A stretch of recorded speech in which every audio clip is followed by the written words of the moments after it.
The trial for Dylann Roof, the man accused of killing 9 people of God here at Mother Emanuel AME Church last June, begins on Monday. For many people in this community, it brings back lots of memories. In this edition of Quintin's Close-Ups, I speak exclusively with one lifelong member of the church, Liz Alston. You know, the Get Out the Vote rally was held at Mother Emanuel AME Church earlier today.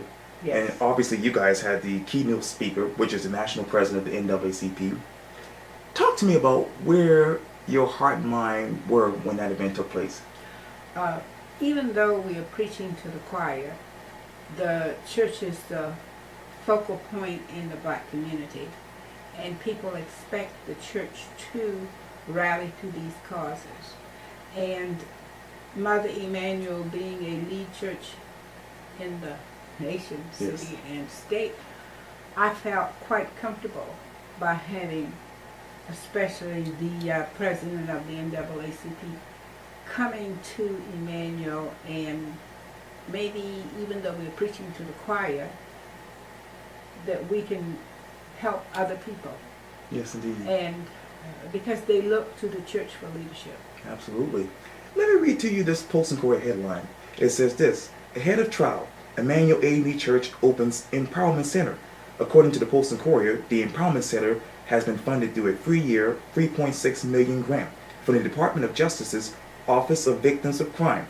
The center, according to the Alston Courier, will provide counseling and other support services to the relatives of the victims of last year's tragedy, as well as the survivors and members of the church. My question to you, Liz, is this: why the Empowerment Center? Why now? Well, because of, you almost answered your own question, because of the massacre that happened on June 17th. And I think that the world and the nation is looking at leadership. And here again, Emanuel emerges. And as a member of Emanuel, and as a leader, a trustee member, we were empowered with the task of hiring a director. What better place in this city would be the home base of the Empowerment Center?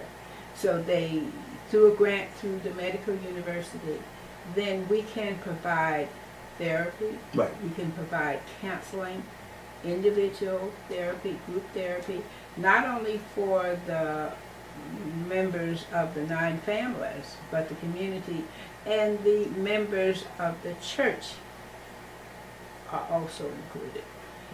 Madam. So that I like. So even whether I need counseling, I too can be afforded this type of service. So here again, the community is open, and as you know, on yesterday we had the groundbreaking for the center, and all of the officials were there, including the mayor, including the county sheriff, including the bishop of the AME Church, the presiding elder. Everyone was on hand to let the community know that even though people have given to us, we are now giving back to the community. That's the part I really like. Speaking of which, Reverend Eric Manning was a part of that particular event as well. He actually told the Alston Courier this, quote, "It is our prayer that this will be a symbol of our resilience, letting the enemy know that love is stronger than hate. Hate will not win. We will stand firm together. We will be repairers of the breach." What will you guys win in your mind? Well, we have started it. You know, when the tragedy occurred, the grieving family said, "I forgive you." And throughout the course of the last 400 some odd days, those resounding words have been with us.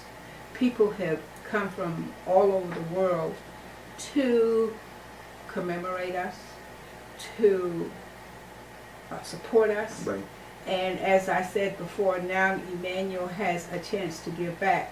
And we are furthering the wishes of the family. Hate will not win. That is embodied every Sunday when I go to church. You find hundreds of parishioners, hundreds of worshipers from around the world descend on the steps of Emanuel. And every time we have a chance, we said hate will not win. And as a member or archivist or historian of the church, I have the pleasure to give a tour of the church to thousands of individuals, and that question comes up.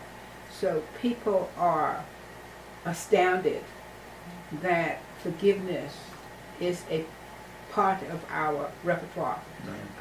Of course, to some, forgiveness is a process, and that's why the Empowerment Center will aid in that effort. Those persons who are still in the grieving mode will have professional help in order to enable them to meet the needs of tomorrow. Judgment Day. Jury selection in the Dylann Roof trial begins on Monday. As we said it right now, Liz, where are you emotionally right now? Well, I've kind of demotionalized myself because I want to be stronger for the people in the congregation.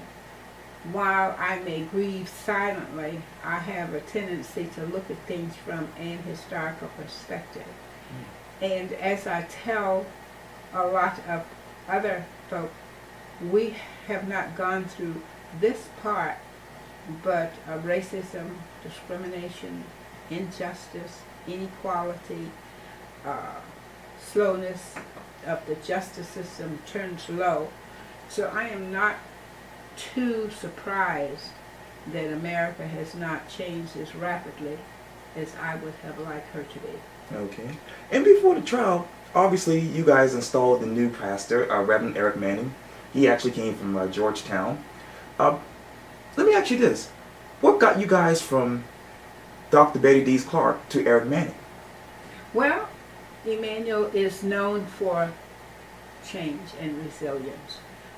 We have had a number of ministers because before Reverend Eric S. Manning or Dr. Betty Dees Clark, we had for 5 years, and before Betty Dees Clark, for 5 months, we had Nova Goff. 5 years hence, we had Pinckney, Clemente Pinckney.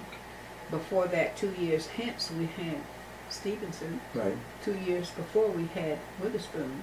So I'm saying that change is the order of the day.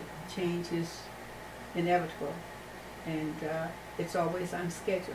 So here again, for the last 4 months, we have been led under the leadership of Reverend S. Manning, and I can say that he has come to us with a youthful approach to areas dealing with an aging congregation, a changing congregation.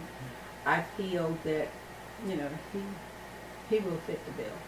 You say aging and changing. What's your secret to dealing with that? Because you've been a lifelong member of the church. That is correct.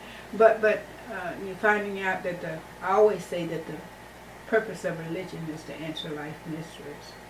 And it's not new to Emanuel because all churches are struggling with declining enrollment and declining membership. We are struggling with entertaining and attracting the young people to the church. And I feel that Reverend Manning is a young man in his late 40s, will aid in that effort because on Sundays he has a youth movement when he deals with the young people, and he'll say, here they're coming, give them a hand, and so they're coming. And each Sunday there are about 40 to 50 youth that marches up front and listens to the youth movement in the church. So that to me shows an indication of where he is going, and I am encouraged by that. And where's Mother Emanuel going? Well, I think he's going where Eric leads them. Wow. And so, yes, and like I said, the change with the Empowerment Center, which was, the ground was broken on Friday. On Friday, on November 4th. And which means that in the church there are a lot of initiatives, there are a lot of programs, getting out the vote, like you had said at 10 o'clock today. Right. We have a social action committee, and whereby in some of our buildings, machines have been mounted so that members, not only of Emanuel, but from the community can just come to learn about the process of it. Wow. Well, Liz Alston, it's always good talking to you. Thank you so much for your time. It has been my pleasure. Thank you. Thank you. I appreciate that.